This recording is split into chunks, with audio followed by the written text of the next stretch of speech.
Hello, it's Michelle, the baby sleep engineer, here to talk about, admittedly, one of my least favorite phrases, drowsy but awake. What on earth does that mean? And do we all, I think that depending on who you talk to, the definition varies from person to person. And I've talked to a lot of parents who say that, "Yeah, I know I need to be putting them to bed drowsy but awake, or I've been putting them to bed drowsy but awake and nothing's changing." And I think generally speaking, across board, when people are attempting drowsy but awake, they are putting their babies into their cribs too drowsy and not enough. That's sort of the error that is generally made. Now, if we take a moment to talk about newborns and 1, 2, 3 month olds, if you're starting to lay a foundation for good healthy sleep and you're working on easing them into falling asleep on their own, drowsy but awake can mean super drowsy. And that's totally okay. A brand new baby is going to have a hard time falling asleep on their own, and it's totally reasonable to assist them.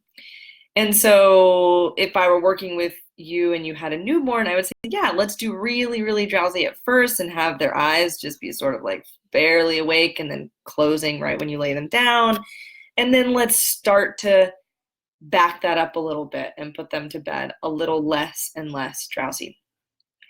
However, the majority of my clients, the majority of families that I'm working with, we're talking about babies that are 5, 6, 10, 14 months old, and drowsy but awake does not really apply.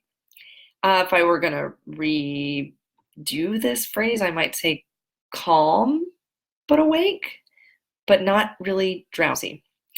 So when I talk to parents, a lot of times they tell me that they're putting their baby to bed drowsy but awake, and sorry, I was just repeating myself. They're putting them to bed down too drowsy.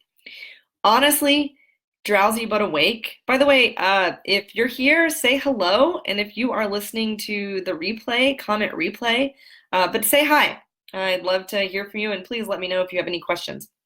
If we're talking about babies that are over 4 months, drowsy but awake really means awake. That phrase is really quite useless. And there are a couple of ways that I recommend parents lay their babies down into bed when they're working on sleep training and working on independent sleep. And that's if your baby is accustomed to being rocked to sleep or accustomed to being nursed to sleep or bounced to sleep. We want to remove that.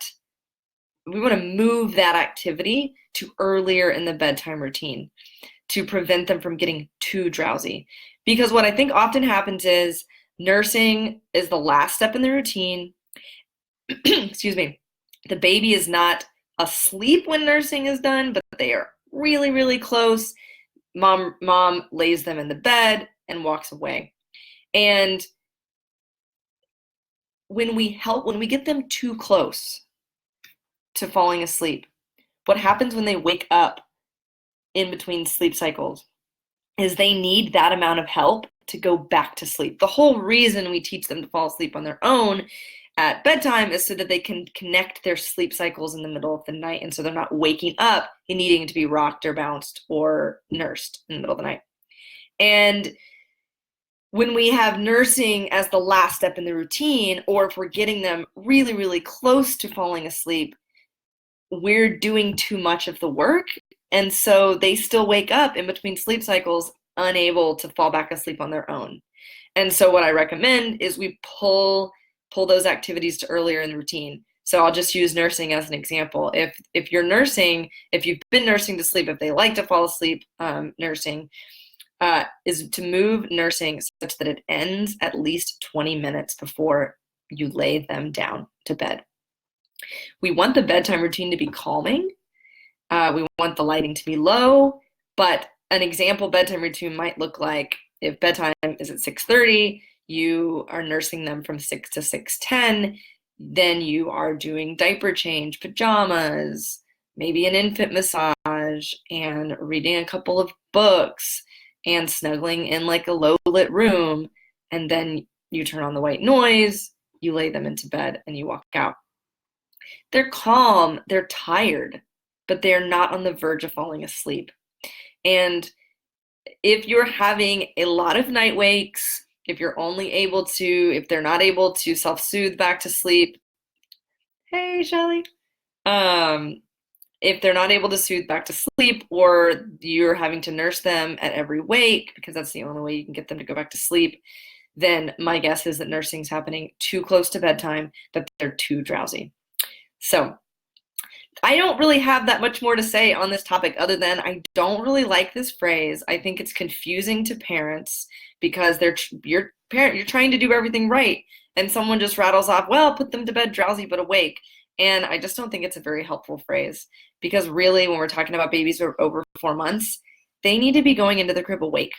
You want them to be tired, you want them to have the right schedule, you want them to be calm, you want them to be ready to fall asleep, but you want them to be eyes wide open, really, truly wide awake. So I'm going to hang out for a minute or so if you have any questions about drowsy but awake, or if you just have any questions about sleep. What should I talk about? I could talk about the fact that my daughter just turned 3, so this has nothing to do with drowsy but awake.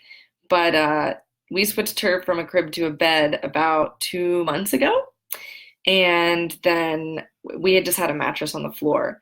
And it was this big moment where I really felt like, oh, she's such a big kid, and I'm loving our snuggle time more now that she's in a bed in a way that I didn't realize that I would.